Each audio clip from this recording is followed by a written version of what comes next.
Okay, thanks very much, Craig Cox from Agile Solutions joining us today. Today we're going to talk about how to deliver an Agile MDM strategy. We'll talk about some of the MDM techniques that Craig uses whilst working with Agile and their various clients.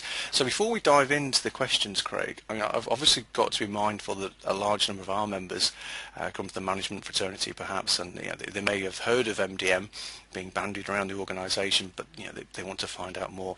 So for the MDM uninitiated, can you give some examples of MDM projects you've been involved in and explain what the MDM element entailed, really, so listeners can get a feel for what MDM is and how it is implemented? Yeah, MDM in its purest sense, so master data management, isn't a new subject certainly in terms of IT systems or in terms of data management.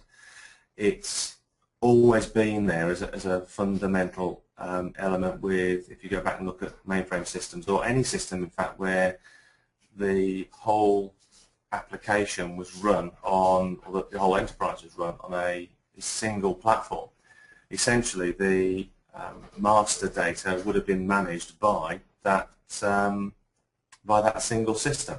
So in terms of providing some governance around the actual master data or the reference data that the application uses or that the business is working with, then the quality and the coherence of that data was managed through those systems.